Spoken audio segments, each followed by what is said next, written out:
Hi everyone, welcome back to my YouTube channel, and today we are going to talk about Macrodontia. So let's start our topic with introduction. Macrodontia is a dental anomaly that is characterized by teeth that are smaller than normal in size. It can affect a single tooth, multiple teeth, or the entire dentition. Although not life-threatening, microdontia can cause functional and aesthetic problems, including spacing between teeth, malocclusion, and cosmetic concerns. It is more commonly seen in permanent teeth than in primary teeth. Types of microdontia. First type is true generalized microdontia, second type is relative generalized microdontia, and third type is localized microdontia. In true generalized microdontia, all teeth are smaller than normal. This case is extremely rare and often associated with systemic conditions such as pituitary dwarfism. Second type of microdontia is relative generalized microdontia. In this, tooth appears smaller because the jaw size is larger, thus creating a disproportion between tooth and jaw size. Third type is localized microdontia. In this case, only one or few teeth are abnormally small. This commonly affects maxillary incisor, forming peg laterals and third molars. Causes of microdontia. First is genetic factor, as inherited traits can predispose individual to smaller teeth. Second is systemic condition, as pituitary dwarfism, Down syndrome, and other developmental disorders can cause microdontia. Third is environmental influences that are rarely cause microdontia, but external factors during growth development may contribute to microdontia. Fourth cause is developmental anomalies, like abnormal growth during tooth formation can cause or contribute to microdontia.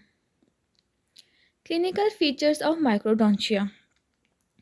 First, teeth are smaller than normal size. Second, in case of lateral incisor, there are peg-shaped lateral incisor, and this is most common manifestation.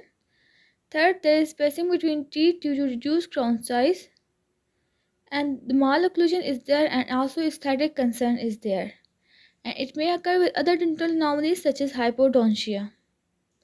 Diagnosis of microdontia. First, we do is clinical examination, in which there is visual inspection of tooth size and shape is done.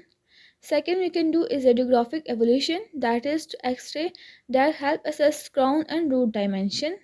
And third is comparative measurement, in which tooth size are compared with standard norms for age and sex. Treatment and management of microdontia. First, we do is restorative procedures that include composite builds-up or veneers to increase tooth size and improve aesthetics. And we can also give crowns for severely affected teeth. Second, we can do is orthodontic treatment that corrects spacing and alignment issues.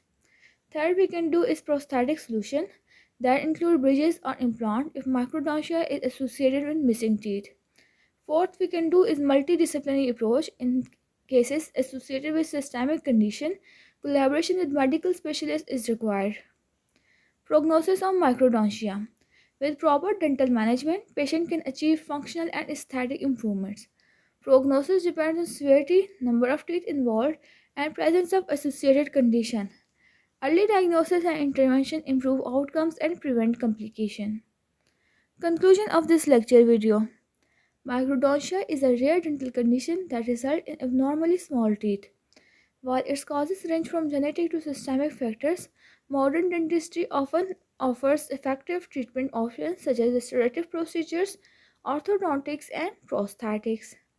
Early recognition and management are essential to ensure optimal dental function and aesthetics. And this was all about microdontia. Hopefully you liked the video. If you do, don't forget to like, share, subscribe, and comment. Thank you for watching.